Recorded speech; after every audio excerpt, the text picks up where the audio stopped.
In this lesson, we'll begin shading the front view of the eye.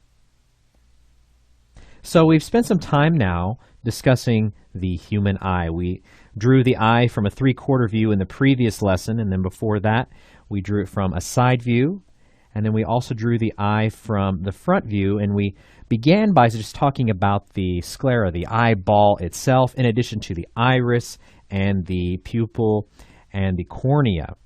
So now we want to come back to the front view and just spend some time now shading this front view eye so that we can have a stronger sense of the different forms that we have here so that we can see everything much more three-dimensionally, okay? So we're going to start really nailing down what the flesh looks like as it sits on top of that eyeball, that sclera, that white of the eye that you see right there, okay?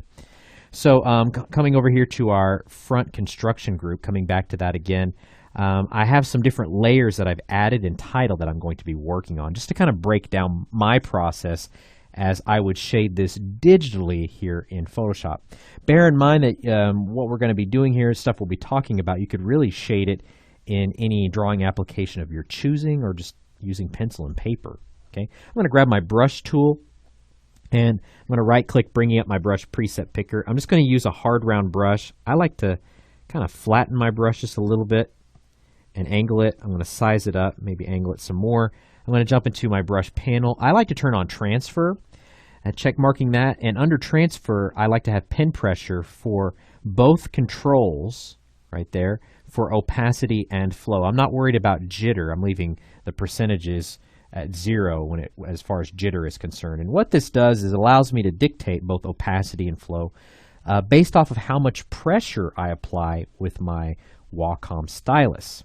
Okay, so I'm starting with this layer here titled Base Tone, and I like to just start off with kind of a neutral value, something not too dark, not too light. So I might just come over here, and I might choose kind of a 50% gray, usually a pretty safe bet. Might make my brush a little bit bigger. And I'll just kind of come in here and start laying down just a base tone.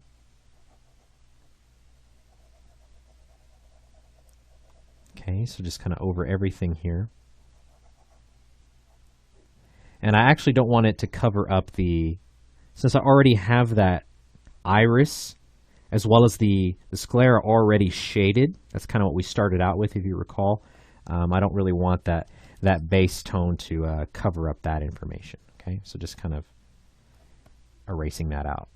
Okay, so I think we've got a good little area here, basically just kind of covering the range that I really want to start to render out and shade out. Okay, so this, again, just kind of a base to begin with. So now I'm going to go over here to this layer, which I've added for this lesson, titled Midtones. So just going to block in some midtone values. I'm just going to go back to choosing black as my foreground color. Again, I've got transfer enabled in my brush panel, so it's just based off of how much pressure I apply. But I want to kind of focus on this area up here. This is kind of where we're going to have just a little bit of a recess kind of right in here. And again, this varies depending on the person. Some people have really sunk in eyes, and so this area could be really dark depending on how sunk in it is, okay? But generally, you're going to kind of see a little bit of a recess. And then as you get kind of out here into this area, and I kind of allude to this in a previous lesson, it'll be more fleshy, basically, okay? So right now I'm just keeping everything pretty rough, okay? Eventually I'll start to blend all these different levels that I'm applying here, these different layers of value that I'm applying. Coming over here to the upper lid, you can kind of start to figure out how the flesh rolls. So it'll kind of roll in a little bit more here and even a little bit here. But this area right here, again, think about the upper eyelid. As I mentioned, it sticks out further than the lower lid. So it's going to be a little bit lighter right there. I'll go ahead and adjust the angle of my brush more to my liking there. Again, just kind of thinking about how both of these lids kind of roll. Okay, so a little bit more shading on either end right there. Okay, so just working in some midtones. Okay, so these are just a little bit darker value. And then I'll come over here to my shadows layer, and I'll just start blocking in where I'm just going to have some really strong, strong shadows, really, really strong, almost like occlusion shadows, where it's basically where you don't hardly have any light penetrating at all, usually in little crevices or nooks and crannies. So this is just kind of how I like to break it down. So kind of thinking about just underneath this little pouch right here, underneath this bottom lid. And I'll also use this layer as an opportunity to really just make a base for the eyebrow itself. I'll kind of start off. Again, everyone's eyebrows are different. I'm kind of picturing this as being a male with pretty thick eyebrows. So starting off with a thick base right there, and then we'll slowly kind of start to go from dark to light, much like you would paint hair, kind of starting dark to light there. Okay, and then I've also got a layer for highlights. I'm just kind of thinking about where I would want some highlights blocked in.